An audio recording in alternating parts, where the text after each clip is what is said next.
या बुलेटिनमध्ये आपण आज दिवसभरात घडलेल्या सर्व महत्त्वाच्या घडामोडी अगदी सविस्तर बघणार आहोत। आणि सुरुवातीलाच बातमी आहे राजकीय वर्तुळातली। आगामी स्थानिक स्वराज्य संस्थांच्या निवडणुकांच्या पार्श्वभूमीवर नाशिकमध्ये ठाकरेंच्या शिवसेनेला खिंडार पडण्याची चिन्ह आहेत। ठाकरे सेनेच्या नेत्यानं एक मोठा गौप्यस्फोट केलेला आहे, ज्यामुळे ठाकरे सेनेला खिंडार पडणार आहे। कसं पाहूयात साम टीव्हीच्या या स्पेशल रिपोर्टमधून। निवडणुकीच्या तोंडावर ठाकरेंना धक्का। नाशिकमध्ये ठाकरे गटाला खिंडार। सेना नेत्याची उघड उघड नाराजी। आगामी स्थानिक स्वराज्य संस्थांच्या निवडणुकीवर ठाकरे गटाला लागलेली गळती काही थांबायचं नाव घेत नाही। ठाकरे गटातील अनेकांनी शिंदेंच्या शिवसेनेत प्रवेश करत शिंदेंची घरोबा केलाय। त्यावेळी एकट्यानं खिंड लढवणाऱ्या सुधाकर बडगुजर यांच्या एका वक्तव्यानं ठाकरे गटात खळबळ माजली आहे। जे बदल झाले ती त्यामुळे अनेक 10-12 लोक नाराज झाले आणि तिथून मग नाराजीचा सूर हा आजपर्यंत तरी आहे। विशेष म्हणजे एक दिवस आधीच सुधाकर बडगुजर यांनी नाशिक दौऱ्यावर असलेल्या मुख्यमंत्री देवेंद्र फडणवीसांची भेट घेतली। या भेटीनं राजकीय चर्चांना उधाण आलं होतं। आपली नाराजी जाहीरपणे उघड करत बडगुजर यांनी पक्षाला आणखीन एक धक्का दिला। संघटनातून बदल करत असताना एक अविश्वासाचं वातावरण निर्माण झालं आणि जे बदल झाले ते त्यामुळे अनेक 10-12 लोक नाराज झाले आणि तिथून मग नाराजीचा सूर हा आजपर्यंत तरी आहे। नाराजी दूर करण्याचा प्रयत्न आम्ही सातत्याने करत आहोत, परंतु विलास शिंदे सारखा महानगर प्रमुख ज्यावेळेस राजाभाऊ लोकसभेचे उमेदवार झाले त्यावेळेस विलास शिंदे असेल मी असेल। कोण आहेत सुधाकर बडगुजर? शिवसेना ठाकरे गटाचे उपनेते आहेत। सुधाकर बडगुजर खासदार संजय राऊत यांचे राईट हँड समजले जातात। लोकसभा निवडणुकीच्या वेळेस एकट्यानं खिंड लढवत त्यांनी पक्षाचा एक खासदार निवडून आणला होता। विधानसभा निवडणुकीत बडगुजर यांचा पराभव झाला। 1993च्या बॉम्बस्फोटातील आरोपी सलीम कुत्तासोबतच्या पार्टीचा बडगुजर यांचा व्हिडिओ समोर आल्यानंतर खळबळ माजली। महापालिकेत शिवसेना नगरसेवक असताना स्वतःच्या कंपनीला ठेका दिल्याप्रकरणी त्यांची एसीबी कडून चौकशी झाली। ऐन विधानसभा निवडणुकीदरम्यान जीवघेणा हल्ला केल्याप्रकरणी बडगुजरांचा मुलगा दीपक बडगुजर याच्यावर मोक्कांतर्गत कारवाई झाली। विधानसभा निवडणुकीत महाविकास आघाडीचा झालेला पराभव आणि महायुतीची एकहाती आलेली सत्ता यामुळे अडचणीत आलेले बडगुजर यांच्या पक्ष सोडणार असल्याच्या चर्चा या अधूनमधून होत होत्या। आता थेट बडगुजर यांनीच पक्ष संघटनेतील बदलावेळी आपल्याला विश्वासात न घेतल्याचं जाहीरपणे म्हटलं। त्यांचं हे वक्तव्य म्हणजे पक्ष सोडण्याचे संकेत दिले असल्याची चर्चा आहे। शिवसेना ठाकरे गटाचे नेते या प्रकरणी सारवासारव करण्याचा प्रयत्न करत असले तरी ठाकरे गटात काही आलबेल नाही हेच सिद्ध झालंय। त्यांच्या मुलावर आणि त्यांच्यावर वैयक्तिक ज्या कारवाया झाल्या होत्या त्यामुळे ते डिस्टर्ब झालेले होते आणि डिस्टर्ब झाल्यानंतर त्यांनी माननीय उद्धवजी ठाकरे आणि संजयजी राऊत यांना जाऊन त्यांनी स्वतःहून सांगितलं की साहेब सध्या नाशिकची परिस्थिती खराब आहे आणि मी सध्या डिस्टर्ब आहे, तर माझ्या जागेवर कोणाला तरी सध्या तात्पुरता नेमणूक करण्यात यावं। आणि त्यांच्या विनंतीनुसारच माननीय उद्धवजी ठाकरे यांनी त्यांच्या जिल्हाप्रमुख पद काढून डीजी सुरोशी यांना जिल्हाप्रमुख दिलं होतं। त्याच्यामुळे नाराजीचा काही संबंधच उरत नाही। विशेष म्हणजे जे महानगर प्रमुख विलास शिंदे नाराज असल्याचं बडगुजर यांनी म्हटलंय, त्या विलास शिंदेंच्या कन्येच्या विवाह सोहळ्याला अवघ्या काही मिनिटांची उपस्थिती लावण्यासाठी उपमुख्यमंत्री एकनाथ शिंदे खास मुंबईहून विमानानं आले होते। त्यांची ही उपस्थिती राजकीय घडामोडींचे संकेत देणारी होती। आणि खास करून विलास शिंदे यांच्या आग्रहामुळे शिंदेला भेटायला येणार।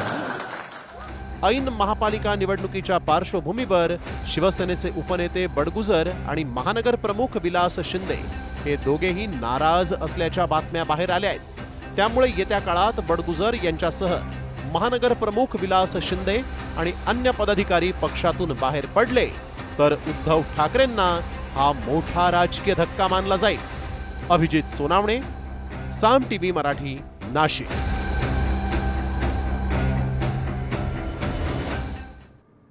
एका बाजूला ठाकरे सेनेमध्ये काही आलबेल नसताना दुसऱ्या बाजूला संजय राऊत आणि गिरीश महाजनांमध्ये चांगलीच जुंपलेली आहे. संजय राऊतांनी एवढी दलाली आजवर कुणीही केली नसेल अशा शब्दामध्ये महाजनांनी प्रत्युत्तर दिलं. गिरीश महाजन म्हणजे पक्ष फोडायला नेमलेला दलाल अशी जहरी टीका राऊतांनी केली. त्यावर संजय राऊतांच्या दलालीमुळे शिवसेनेचं नुकसान झाल्याची टीका महाजनांनी केली आहे.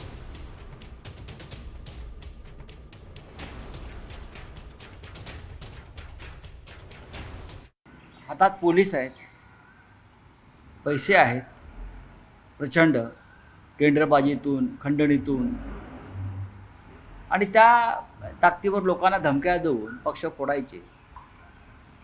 आणि त्यासाठी जे दलाल नेमलेले आहेत भाजपने, त्यातले एक दलाल म्हणजे गिरीश महाजन,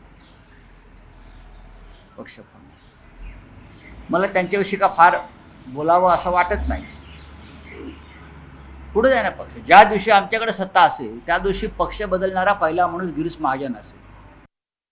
उद्धवजींना त्यांच्या शिवसेनेला त्या ठिकाणी शरद पवार साहेबांच्या मांडीवरून बसवलं, काँग्रेसच्या मांडीवरून बसवलं, आणि त्यामध्ये जी दलाली केली तेवढी दलाली तर मला वाटतं आजपर्यंत कोणी केलेली नसेल.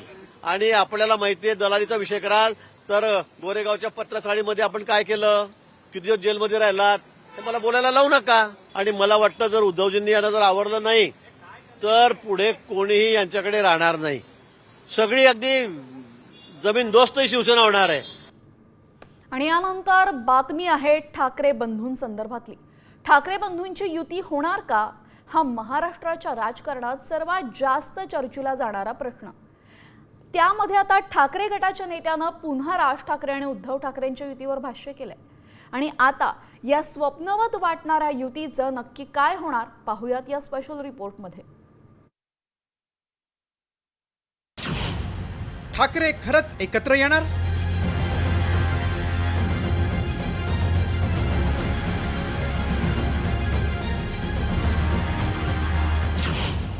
साथ प्रतिसाद की वाद भरमसाठ?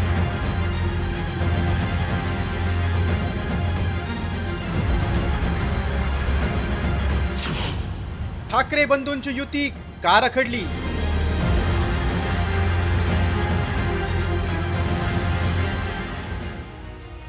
ठाकरे बंधू एकत्र येणार का अशी उत्सुकता साऱ्या महाराष्ट्राला लागली होती. मात्र राज ठाकरेंनी आपल्या पदाधिकाऱ्यांना कोणत्याही युती आघाडीच्या भरवशावर राहू नका असे आदेश दिले. त्यामुळे युतीच्या चर्चेला ब्रेक लागला असला तरी अधूनमधून या चर्चेला उधाण येतच असतं.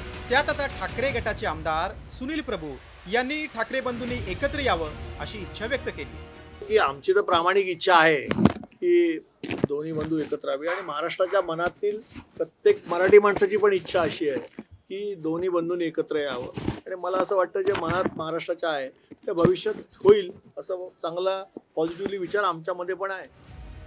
ठाकरे बंधू परदेश दौऱ्यावरून परतल्यानंतर युतीबाबत काही ठोस चर्चा होईल अशी शक्यता वर्तवली जात होती. त्यात उद्धव ठाकरेंच्या पक्षातील नेत्यांनी ठाकरेंच्या एकत्र येण्यावरून वारंवार भाष्य केलं. मात्र उद्धव ठाकरेंनी भर सभेत राज ठाकरेंना साथ घातल्यानंतर पुन्हा कधीही युतीबाबत शब्द काढलेला नाही. तर दुसरीकडे राज ठाकरेही मौन बाळगून आहेत. त्यात उद्धव ठाकरेंकडून युतीचा प्रस्ताव आलेला नसल्याचं मनसेकडून सांगण्यात आलंय. आमच्याकडे कुठला अजून प्रस्ताव माझ्या माहितीप्रमाणे तरी आला नाही. आला तर त्याच्यावर निर्णय राजसाहेब घेतील. साथ प्रतिसाद ते शिंदे सेनेसोबत युती अशा अनेक चर्चा ठाकरे बंधूंच्या युतीच्या अनुषंगानं समोर आल्या. मात्र महाराष्ट्र मोठा असल्याचं सांगणारे ठाकरे बंधू खरंच एकत्र येतील का असा प्रश्न आता महाराष्ट्राला पडलाय. अर्थात या प्रश्नाचं खरं उत्तर ठाकरे बंधूच देऊ शकतील. ब्युरो रिपोर्ट, साम टीव्ही न्यूज. आणि आता मनसेसोबत युती करण्यासाठी आदित्य ठाकरेंनी सुद्धा मोठं विधान केलंय. महाराष्ट्र हितासाठी सोबत आले तर स्वागतच आहे असं आदित्य ठाकरे म्हणाले. डोंबिवलीमधील मनसे ठाकरे सेनेच्या एकत्र आंदोलनाचा दाखला देत त्यांनी हे विधान केलंय. त्यामुळे आता राज ठाकरेंसोबत युतीसाठी आदित्य अनुकूल असल्याचं दिसतंय. बघा, पुढे म्हणजे आम्ही आमच्याकडून प्रतिसाद दिलेला आहे. आमची भावना हीच आहे की मराठी माणसासाठी असेल, महाराष्ट्रासाठी असेल, महाराष्ट्राच्या हितासाठी असेल, जर कोणी सोबत यायला तयार असेल तर आम्ही त्यांना सोबत घेऊन महाराष्ट्र हितासाठी लढत राहू. पहिली गोष्ट आपण ही पाहिली असेल, काल परवाकडे आमचे दीपेश म्हात्रे आणि त्यांनी तिकडचे राजू पाटीलजी या दोघांनी तर एकत्र आंदोलन केलेलं आहे. लोकांच्या मनात काय आहे हे आपल्याला माहिती आहे. आमचं मन साफ आहे. जे कोणी महाराष्ट्र हितासाठी कुठचाही पक्ष असो, कुठचाही नेता असो, आमच्या सोबत यायला तयार आहे. आम्ही महाराष्ट्र हितासाठी एकत्र येऊन लढू. आणि यानंतर बातमी आहे ठाण्याच्या राजकारणातून.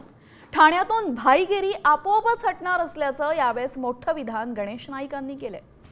अंधार हटवण्याची गरज नसते, त्या ठिकाणी उजेड गेल्यावरती अंधार आपोआपच हटतो असं नाईक म्हणाले.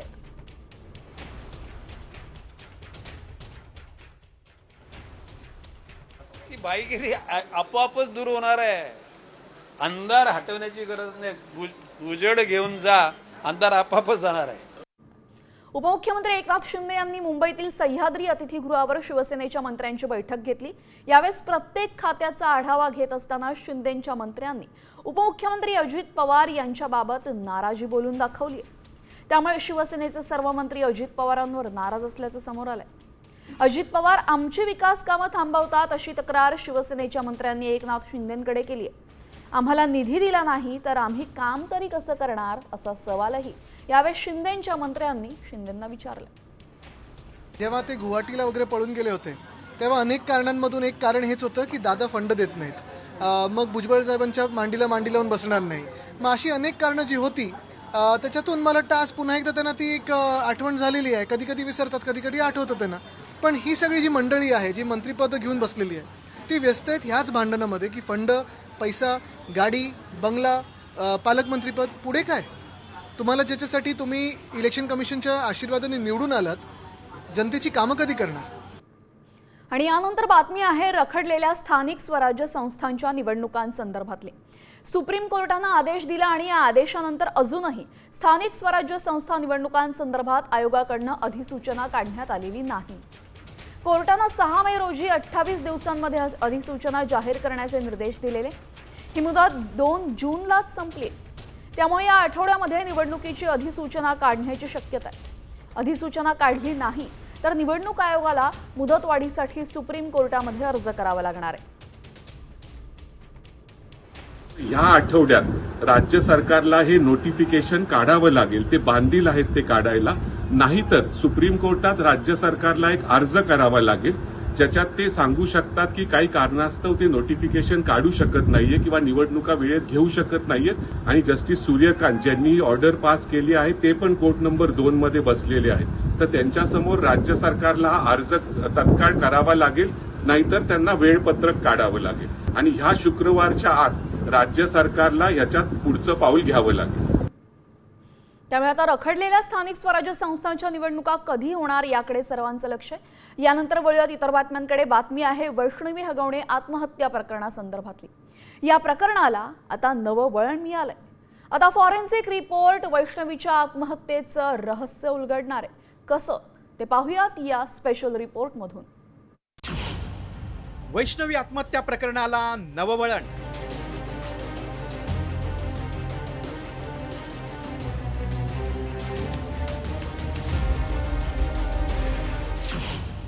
वैष्णवीची हत्या की आत्महत्या?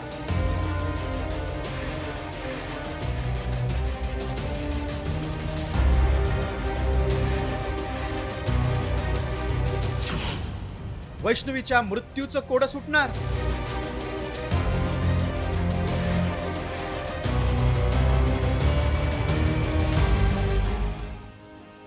महाराष्ट्राला हादरून टाकणाऱ्या वैष्णवी हगवणे मृत्यू प्रकरणाच्या तपासाला आता वेग आलाय.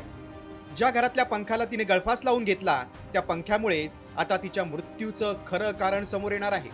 71 किलोचं वजन पंखा पेलू शकतो का, यावरून आता तपासणी सुरू झाली आहे. तो पंखा आणि वैष्णवीची साडी फॉरेन्सिक तपासासाठी पाठवण्यात येणार आहे. हा तपासणी अहवालच ही आत्महत्या होती की हत्या याचं कोडं सोडवेल. पंखा 71 किलो वजन पेलू शकतो का याची तपासणी होणार आहे. निलेश चव्हाणच्या लॅपटॉप आणि मोबाईलची ही तपासणी होणार आहे. लॅपटॉपमध्ये व्हिडिओ क्लिप असण्याची शक्यता आहे. वैष्णवीवर अनन्वित अत्याचार करून जीवे मारल्याचा आरोप याआधीही करण्यात आलाय. वैष्णवीच्या मृत्यूनंतर तुम्ही 2 कोटी दिले नाहीत म्हणून तुमच्या मुलीला मारल्याचं वक्तव्य शशांकनं थेट वैष्णवीच्या वडिलांसमोरच केलं होतं. वैष्णवीच्या शरीरावरील जखमा पाहता तिला बेदम मारहाण करून तिची हत्या झाल्याची शक्यता वर्तवण्यात येते. त्यामुळे 8 महिन्याच्या बाळाची आई असलेल्या वैष्णवीच्या मृत्यूमागचं खरं कारण समोर येईल. वैष्णवीची आत्महत्या नसून हत्या असल्याचा दावा वारंवार कसपटे कुटुंबियांकडून केला जातोय. अशात वैष्णवीचं पोस्टमॉर्टम ज्या ससून हॉस्पिटलमध्ये झालंय त्या ससूनचा इतिहासही जगजाहीर आहे. त्यामुळे फॉरेन्सिक अहवालात नेमकं काय समोर येतंय ते पाहणं महत्त्वाचं ठरेल. ब्युरो रिपोर्ट, साम टीव्ही न्यूज. दरम्यान वैष्णवी हगवणे मृत्यू प्रकरणानंतर महिला आयोगाविरोधात संतापाची लाट उसळली आहे. त्यामध्ये आता महिला आयोगाच्या अध्यक्षांनी राजीनामा द्यावा अशी मागणी विरोधक करत आहेत. चाकणकरांविरोधातील नाराजी नाट्य नक्की काय पाहूयात या स्पेशल रिपोर्टमधून.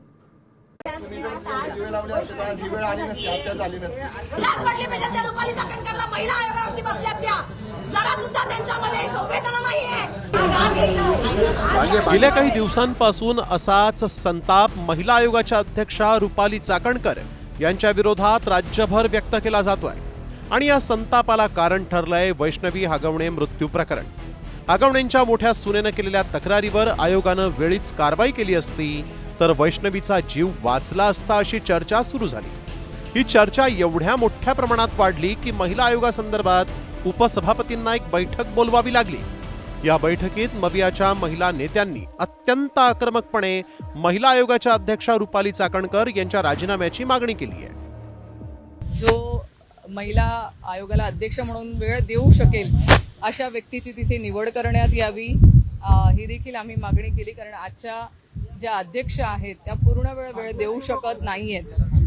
तेही त्यांनी मान्य केलं की ज्या अशा व्यक्तीची तिथे निवड करण्यात यावी जो अनबायज असेल. आम्ही अशा अनबायज व्यक्तीचीच तिथे निवड करण्यात यावी ही देखील आम्ही मागणी केली. चाकणकर कोण आहेत? चाकणकर रश्मिका मंदाना आहेत का? कोण आहेत चाकणकर की त्यांच्यावर बोलल्यावर प्रसिद्धी वगैरे मिळते?